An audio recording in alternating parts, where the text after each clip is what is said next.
नमस्कार। आप सभी का स्वागत है हमारे इस खास एपिसोड में, जहां हम बात करेंगे मानव सेवा की उस अद्भुत भावना की जो न केवल दिलों को जोड़ती है बल्कि जीवन बदलने का एक सशक्त माध्यम भी है। जो अपने स्नेह और करुणा से सड़क के किनारे पड़े जरूरतमंदों की सेवा कर रहे हैं। वे सिर्फ उनकी मदद नहीं करते बल्कि उन्हें अपने आश्रम में एक नया जीवन देने का प्रयास करते हैं। ये वो लोग हैं जिनकी सेवा भावनाएं किसी परिचय की मोहताज नहीं। ये समाज के वो नायक है जो निस्वार्थ भाव से मानवता की सेवा में लगे रहते हैं। जब अधिकांश लोग अपनी सुविधाओं की परवाह करते हैं, ये लोग अपने सुखों को त्याग कर दूसरों के दुख दर्द में भागीदार बनते हैं। इनके लिए सेवा कोई काम नहीं बल्कि जीवन का उद्देश्य है। ये सड़क के किनारे पड़े हर बेबस इंसान में एक नया जीवन देखने की दृष्टि रखते हैं। इन्हें दुनिया के नजरिए से कोई फर्क नहीं पड़ता, क्योंकि ये प्रेम और करुणा की भाषा में बात करते हैं। इनका हर कदम एक जीवन को संवारने की ओर बढ़ता है। इनके कार्यों में ईश्वर की झलक है, क्योंकि ये बिना किसी अपेक्षा के दूसरों का भला करने के लिए समर्पित रहते हैं। जी, मैं बात कर रहा हूँ अपना घर आश्रम संस्थान की, जो कि बल्कि मानवता की जीवित मिसाल है, जहाँ हर जरूरतमंद को स्नेह, सम्मान और नई जिंदगी का अवसर मिलता है। जहाँ लोग सिर्फ सहारा नहीं पाते बल्कि अपने अस्तित्व की एक नई पहचान भी बनाते हैं। यही नहीं, इस सेवा के पवित्र कार्य में जो भी जुड़ना चाहते हैं, वो यह अवसर आपके लिए है। आइए हम सब मिलकर इस मानवता की मिसाल को और ऊंचाई तक ले जाएं, क्योंकि सेवा से बड़ा कोई धर्म नहीं और मदद से बड़ी कोई पूजा नहीं। आज हम हमारे पॉडकास्ट में बात कर रहे हैं अपना घर आश्रम बस्सी के अध्यक्ष श्री प्रेम नारायण जी तिवारी से।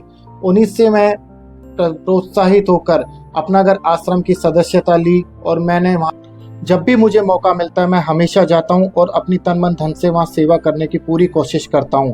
ये दो वीडियो जो यहाँ पे मैंने आपको अभी प्रदर्शित करे हैं, जिनमें मैगेट्स हैं और लोगों के कीड़े पड़े हुए हैं, उनको निकाल के किस तरीके से उनको पुनर्वासित किया जा रहा है।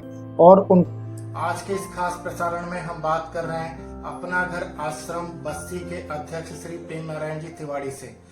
एक्चुअली ये जो खास प्रसारण हमने इसलिए लिया गया है कि आजकल हम देखते हैं कि सड़क के किनारों पर बहुत सारे असहाय लोग जिनका कोई शुभ चिंतक नहीं होता है, और बहुत सारे फैमिली मेंबर्स भी किसी मानसिक बीमारी की वजह से अपने रिलेशनशिप वालों को भी तवज्जो नहीं देते और उनको बेसहारा छोड़ देते हैं। तो हम जानना चाहते हैं कि है क्या। सबसे पहले हम जानना चाहेंगे प्रेम नारायण जी के बारे में कि वो इस संस्था से कैसे जुड़े, उससे पहले वे कहाँ काम करते थे।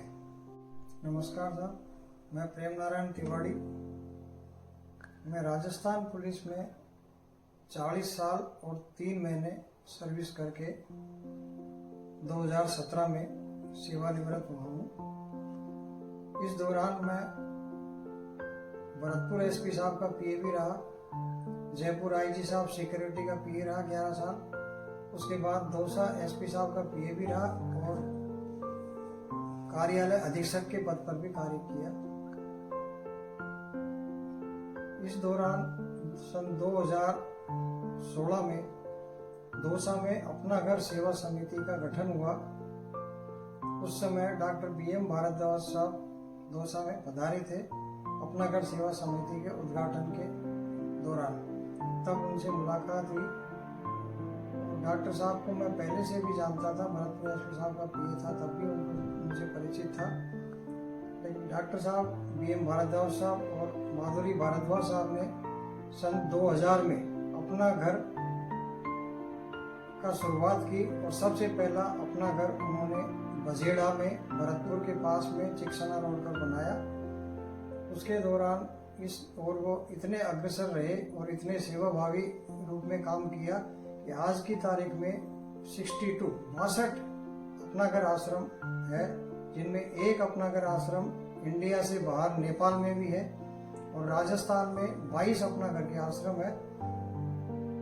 और ये काफी प्रगति पर है अपना घर आश्रम। इन पे सेवा भावना इस आश्रम में ऐसे लोगों को शरण दी जाती है जो सड़कों पर लावारिस अवस्था में पड़े रहते हैं, अपना नाम पता तक भी नहीं बता सकते, घायल हो जाते हैं, कईयों के तो कीड़े तक भी पड़ जाते हैं शरीर में। ऐसे लोगों को सड़क किनारे से उठाकर अपना घर आश्रम में इनको सेवा के लिए लाया जाता है और सेवा के बाद वो अपना स्वास्थ्य ठीक होने पे अपने घर का नाम पता बताते हैं तो उनको घर वालों को सूचना करके उनको अपने घर अगर वो ले जाना चाहते हैं तो उनको पुनर्वासित भी किया जाता है। अपना घर की मुख्य सेवाएं यही है कि लावारिस और सड़क पे किनारे पड़े घायल अवस्था में पड़े हुए लोगों को अपना घर में सेवा के लिए लाया जाता है और सेवा की जाती है। यही अपना घर का उद्देश्य है।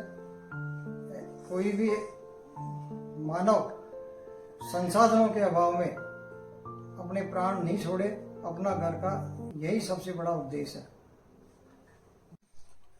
जैसा कि आपने बताया, आप 40 साल लगभग आप पुलिस सेवा में कार्यरत रहे।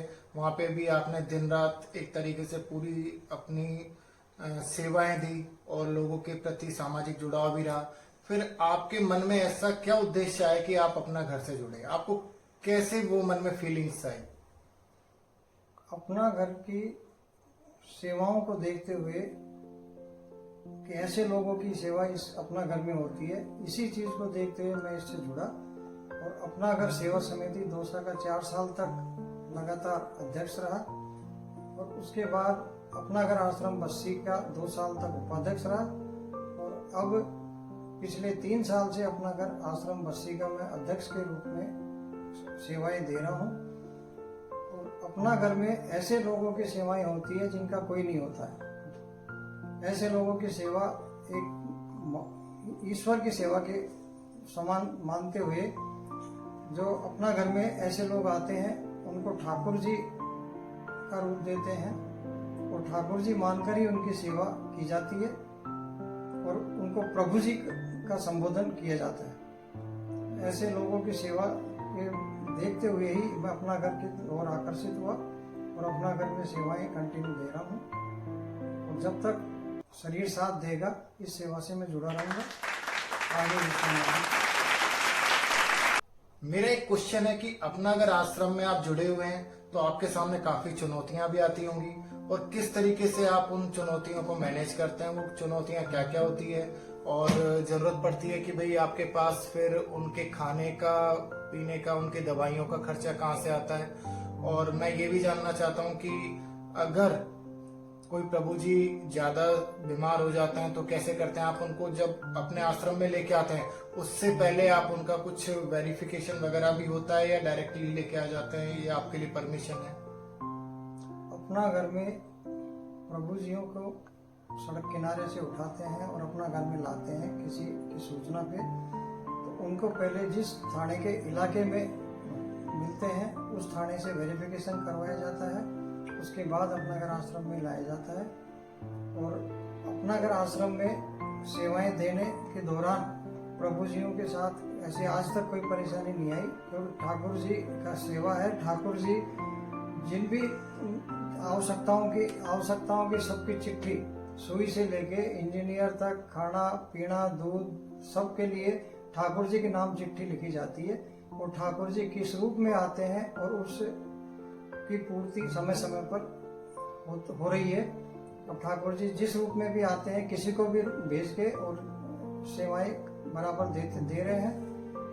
इसमें सबसे बड़ा डॉक्टर BM भारद्वाज साहब का उद्देश्य यही है कि अगर सेवाएं सही होती रहेगी तो ठाकुर जी निश्चित रूप से आवश्यकताओं की पूर्तियां करते हैं और अगर सेवाओं में कमी रहेगी तो फिर व्यवधान हो सकता है। तो अपनी सेवाओं जो दे रहे हैं उनमें सुधार करो। ठाकुर जी निश्चित रूप से आवश्यकताओं की पूर्ति समय समय पर करेंगे, करते रहे हैं, आगे भी करेंगे। अपना घर आश्रम में इस वक्त लगभग कितने प्रभु जी हैं और उनको किस तरीके से आप मैनेज करते हैं? कुछ ऐसे भी होते होंगे जो साइकेट्रिक डिसऑर्डर होता होगा, तो घर वाले जनरली क्या करते हैं कि अपने पुरानी रूढ़िवादिता चल रही है कि छोड़ देते हैं, चैनों से बांध के अपने घरों में पटक देते हैं, सड़क किनारे छोड़ देते हैं। कई बार कुछ अपनी याददाश्त खो जाते हैं, तो आप उनको कैसे ट्रीट करते हो? उनकी मतलब केयरिंग कैसे करते हैं आप वहाँ पे? प्रभु जी को आश्रम में आने के बाद उनके जो भी बीमारी होती है उस बीमारी का इलाज बस्सी आश्रम में जो भी प्रभु जी आते हैं उनको बस्सी स्वास्थ्य केंद्र है, राजकीय चिकित्सालय है, उसमें जाते हैं और अगर जो सीरियस प्रभु जी है उनको SMS हॉस्पिटल जयपुर में इलाज के लिए भेजा जाता है और डॉक्टर भी पूर्ण सहयोग करते हैं ऐसे प्रभुजनों के साथ और सेवाएं देते हैं और ठीक इनकी बीमारियां ठीक होती है। जो ज़्यादा बीमार होते हैं सेवा के उपरांत भी, जो ईश्वर को प्यारे हो जाते हैं,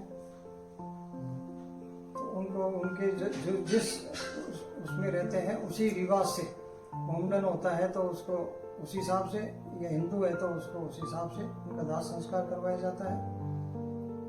जिस धर्म का होता है उसी के अनुसार दाह संस्कार करवाते हैं। ऐसा कभी भी नहीं हुआ। प्रभु जी को आने के बाद उनकी सेवाओं में किसी तरह की कोई कमी नहीं होती है, क्योंकि ठाकुर जी के नाम पे चिट्ठी लिखी जाती है। ठाकुर जी निश्चित रूप से किसी भी रूप में आके उन आवश्यकताओं की पूर्ति निश्चित रूप से करते ही करते हैं।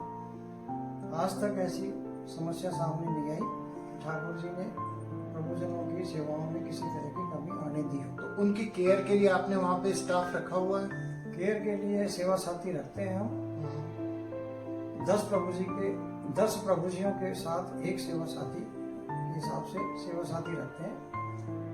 अपना घर आश्रम बस्ती की बात है, पहले यहाँ 35 प्रभुजनों के साथ इस आश्रम की शुरुआत हुई थी और आज की तारीख में 200 से अधिक प्रभुजन अपना घर आश्रम बस्ती में है और उन्हीं के हिसाब से सेवा साथी रखे जाते हैं और सेवा साथी उनकी सेवा में लगे रहते हैं। उन्हीं की बदौलत, सेवा साथी की सेवा की बदौलत ही प्रभुजन की सेवा हो पाती है और उनको ठीक होने के बाद वो अपना घर का नाम पता बताते हैं, तो उनको उनके परिवार वालों को सूचना देके उनको पुनर्वासित भी समय समय पर किया जाता है। और जो प्रभु जी ठीक हो जाते हैं, उनके घर वाले लेने नहीं आते हैं, तो आश्रम में रहते हैं और छोटी मोटी सेवाएं देते रहते हैं और आश्रम में आराम से रहते हैं। किसी तरह की कोई परेशानी नहीं है। एक क्वेश्चन मेरा ये था कि बहुत सारे लोग आपके यहाँ पे एक सिस्टम चला हुआ है कि 1 यूनिट खाना, 2 यूनिट खाना, दवाएं वगैरह ये सब देते हैं। तो क्या हमारे दर्शक अगर जुड़ना चाहे आश्रम से, तो क्या कुछ डोनेशन करना चाहे तो उनके लिए कुछ बेनिफिट भी होता है? कुछ लोग बेनिफिट के हिसाब से देखें कि भाई उनको इनकम टैक्स में कुछ फायदा मिले, इस तरह की कोई सुविधा है? अपना घर आश्रम में प्रभुजनों के लिए, प्रभुजनों के हिसाब से, जैसे अपना घर आश्रम में 40 प्रभुजनों के को 1 यूनिट बना रखी है, तो इस टाइम 200 के आसपास प्रभुजन है, तो 5 यूनिट सुबह और 5 यूनिट शाम को, टोटल 10 यूनिट खाना होता है। और जो भी इनके प्रभुजनों की सेवा में समर्पित करते हैं, कोई जन्मदिन भी वहीं आके मनाते हैं, कोई पुण्यतिथि पे भी देते हैं, कई अपनी शादियों की सालगिरह पर भी वहाँ देते हैं, तो ओकेजन लोग वहाँ करते रहते हैं। और जिस भी तरह से वो सेवा देना चाहते हैं, प्रभुजनों के लिए वस्त्र देना चाहते हो, कंबल देना चाहते हो, बेडशीट देना चाहते हो, जिस तरह भी वो सेवा देना चाहते हैं उस तरह। और आवश्यकताओं की चिट्ठी ठाकुर जी के नाम से निश्चित रूप से, नियमित रूप से लिखी जाती है और उसी के हिसाब से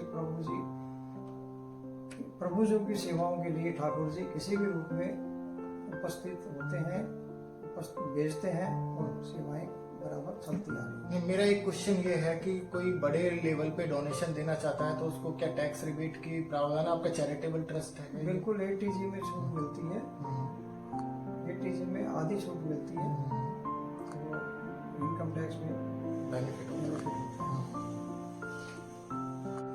अभी अपना घर आश्रम बस्ती में आपने बताया लगभग 200 से कितना 250 के आसपास प्रभुजन हैं, तो पूरे इंडिया में कितने प्रभुजन आपके आश्रम के अंदर है? और जो सबसे बड़ा आपका हेडक्वार्टर है उसके बारे में भी कुछ हमें बताइए। सबसे बड़ा आश्रम भरतपुर में है और वहाँ आज की तारीख में 6000 से ज्यादा प्रभुजन एक ही आश्रम में अवसरत है, उनकी सेवाएं वहाँ हो रही है। इसके अलावा ऑल ओवर इंडिया में 62 आश्रम है और एक आश्रम इंडिया से बाहर नेपाल में भी है, काठमांडू में। इन सब आश्रमों में करीब 13,000 के करीब प्रभुजन सेवा ले रहे हैं। जैसा कि अभी अपना घर आश्रम बस्ती के अध्यक्ष श्री प्रेम नारायण जी तिवारी ने हमें बताया कि लगभग 14,000 के आसपास प्रभुजन, मतलब जिनकी केयर के लिए, मतलब ये हमारे देश का एक तरीके से मैं दुर्भाग्य भी बोलूंगा कि सड़क के किनारे लोग बाग रहते हैं और हमारी सरकारें इतना अच्छे से फोकस नहीं कर पा रही है, मगर हमारे देश के अंदर इतने भी ऐसे इंसान हैं, इनकी तरह BM भारद्वाज जी की तरह बहुत सारे जो निस्वार्थ भाव से बिना किसी अपने तन मन धन से लगे हुए हैं। तो ये हमारे देश के लिए एक बहुत बड़ा सौभाग्य भी है कि इस तरह के लोगों के होते हुए हमारे देश के अंदर कोई भी लावारिस नहीं है। फिर भी मैं उम्मीद करूंगा कि हमारी देश की गवर्नमेंट भी इन चीजों पर बहुत फोकस करने की जरूरत है और आगे ऐसे आश्रम जो चला रहे हैं उनको भी सहयोग करे, मेरी उम्मीद है। आप कुछ कहना चाहेंगे? और अंत में इसके लिए रेस्क्यू अभियान चलाया जाता है। साल भर पहले भी रेस्क्यू अभियान चलाया था, उसमें काफी सड़क किनारे ऐसे की सेवाओं के लिए लाए गए थे। और अब भी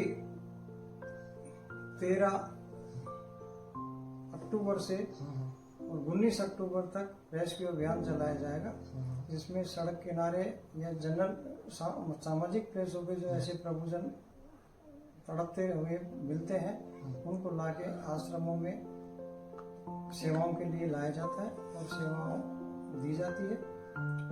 आत्मानगर आश्रम का यह उद्देश्य है कि कोई भी व्यक्ति संसाधनों के अभाव में सड़क पर तड़पते हुए घायल अवस्था में पड़े हुए अपने प्राण नहीं त्यागे। सबसे बड़ा उद्देश्य अपना घर का यही है, नर सेवा नारायण सेवा। और नर सेवा नारायण सेवा का कार्य। मेरा आप सबसे अनुरोध है, इस तरह की सेवाओं से आप जरूर जुड़ें, क्योंकि नर सेवा नारायण सेवा होती है। इस तरह की सेवाओं से जुड़ने से आपको आपके मन में एक ऐसा फील होगा, पॉजिटिव एनर्जी आएगी, मोटिवेशन मिलेगा, लाइफ के कुछ उद्देश्य भी नजर आएंगे। आपको लगेगा आप किसी के लिए कुछ अच्छा कर रहे हैं। तो जरूर आप अपना बहुमूल्य समय निकालें और साथ ही ऐसी सेवाओं से जुड़ें जो कि आपको और आपके मन को एक बहुत ही प्रसन्नचित्त और एक आनंद प्रदान करेंगी। धन्यवाद।